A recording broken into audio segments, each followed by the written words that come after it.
Meu caro Marcelo, boa tarde. Boa tarde, PC, boa tarde, ouvintes da Rádio CBN. Tudo tranquilo? Tudo legal, tudo correndo bem. Hoje nós vamos falar sobre comunicação na carreira. Comunicação na carreira e como faz diferença, né, PC? As empresas têm que falar para os seus funcionários, mas têm que falar para fora também, né? Comunicar para fora, comunicar para o mercado. Isso. E como é que se processa isso? Porque a gente tem visto... Aliás, tem um livro muito interessante, eu confesso que eu não me lembro o número dele agora, que ele fala sobre a comunicação endógena, as empresas tratando de lidar com o seu público interno, que isso facilita a comunicação, mas ao mesmo tempo tem o seu lado perverso, mas hoje é uma necessidade. As intranets hoje, sem elas, empresas quase que não funcionam. Exato, né? Porque isso é importante, PC, é importante a transparência. Porque muitos colaboradores deixam de fazer o que precisa ser feito porque não sabem realmente qual o rumo que a empresa quer tomar, porque não há transparência. A pessoa até coloca como valor na empresa, coloca os nossos valores. E coloca lá, missão. Tem aquele painel na frente, lá na entrada da empresa. Né? Aí coloca a transparência como um dos valores reguladores da empresa, mas na verdade na hora não comunica. E aí a empresa não sabe bem para que lado que vai, né? Agora, o que a empresa deve comunicar? Vamos falar primeiro para o público interno. O que ela deve comunicar para os seus funcionários? Primeiro que eles têm que saber a linha, a missão da empresa. Isso é fundamental, né? Isso é importantíssimo, porque o planejamento estratégico que é feito para a empresa se adequar, não é? A saber para onde vai, oncovô. Na hora que a pessoa faz o planejamento estratégico, ela coloca lá uma missão, coloca metas, só que os colaboradores, não vou dizer chão de fábrica, não vou dizer base, mas até níveis intermediários não estão muito alinhados com as metas. Porque no momento que você entra pela porta da empresa e senta para trabalhar ou circula nas reuniões, você tem que estar pensando, essa reunião que eu estou fazendo aqui é para que nós atinjamos aquelas metas estabelecidas. Se não, fica aquela história do gato da Alice. Não sabe para onde vai, então qualquer caminho serve. Uma das coisas que tem que ser comunicadas dentro da empresa são as metas, principalmente as de médio e longo prazo. E o papel das lideranças internas também é estratégico nesse sentido, porque elas que têm que multiplicar esse projeto, né? Olha, nós trabalhamos assim, visamos isso, queremos que vocês façam isso. Quer dizer, as pessoas têm que saber o que ela tem que fazer da empresa. Para não ficar também, ou então cocebando, né? Fica na coceba lá, porque o cara não sabe o que tem que fazer. Ele não sabe. Ele não compra o discurso da empresa. E é sempre culpa do líder, né? É sempre isso. O líder sofre, né? É um sofrimento grande que a gente tem quando a gente é líder. Mas é um sofrimento. Porque se o subordinado não é bom, a culpa é do líder. Porque quem foi que colocou ele lá foi o líder. Então quem foi que não comunicou foi o líder. Então é sempre a culpa do sofrido líder. Mas a verdade é que nós temos que comunicar assim. Agora, existe uma comunicação, você falou muito bem de endomarketing, né? Daquela comunicação interna. Existe uma comunicação também de baixo para cima.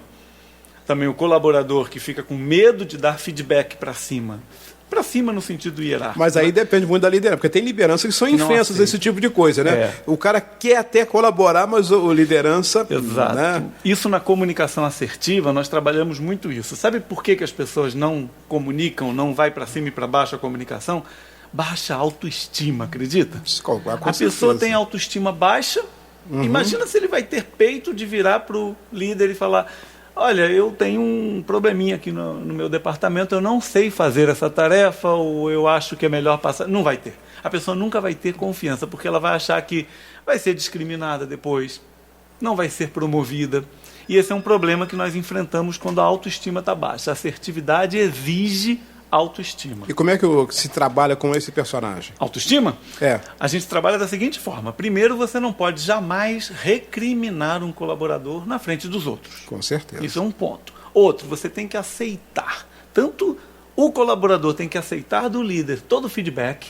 Para isso tem a técnica do sanduíche, não sei se você conhece. Não conheço. A técnica do sanduíche é quando você tem algo a melhorar na performance daquele colaborador, você meio que faz um sanduíche. No início você abre encontrando os pontos onde ele está indo bem, depois você diz quais são as oportunidades de melhoria que aquele colaborador tem, e aí para finalizar, você termina a sua sessão de feedback dizendo que aquilo ali tem um ponto positivo para o desenvolvimento dele na carreira, etc. Ou seja, fica agradável receber um feedback com a técnica do sanduíche. Mas isso tudo para quê? Para manter a autoestima do indivíduo bem, né, PC? Com certeza. Senão ele não vai dar feedback, ele não vai saber receber feedback, ele está sempre melindrado, sempre no mimimi.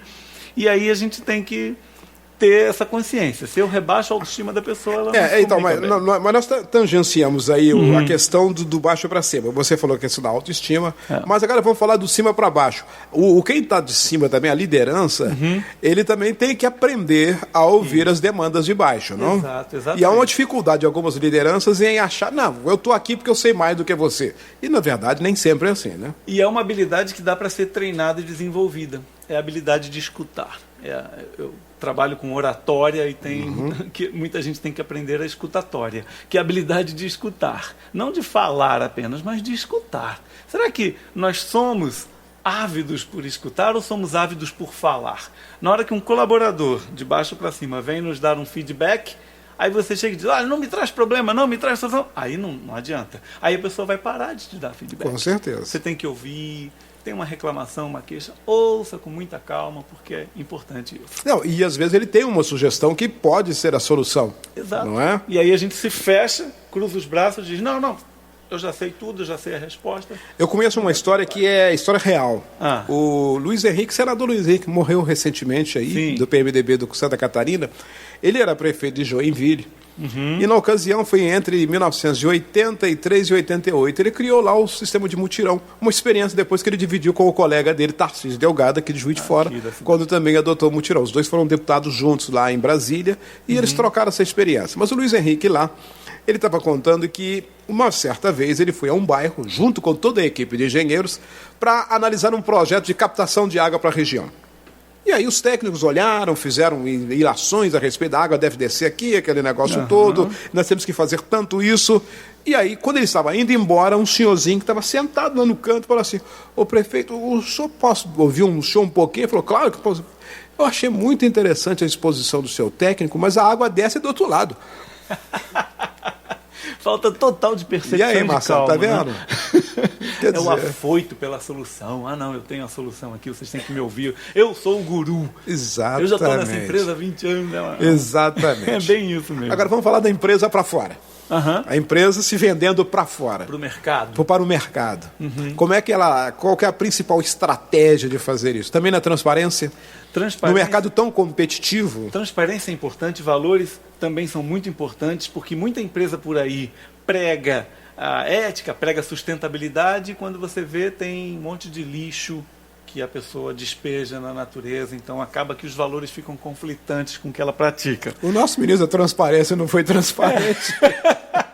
Teve uma entidade internacional que ele caiu, Isso é verdade. Outra coisa muito importante é o seguinte, o nosso público hoje em dia, ele está ávido por uma missão. Ele não quer comprar mais uma empresa ou um produto, ele quer comprar uma missão. Se você tem a missão de transformar o mundo, se você tem a missão de proporcionar uma vida melhor para as pessoas, o nosso cliente do ano 2010, 2015 está querendo esse tipo de empresa. Então a comunicação hoje em dia, as pessoas não compram mais computador com tantos megahertz.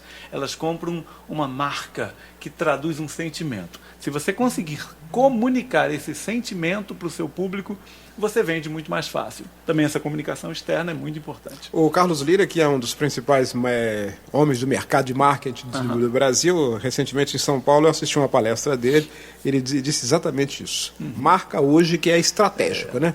Você compra a marca, você compra o discurso daquela marca. Tem que o equipamento é de menos, né? Você tem que propagar um propósito. Exatamente. Tem um propósito, né? Então a pessoa compra o teu propósito. Isso é muito forte.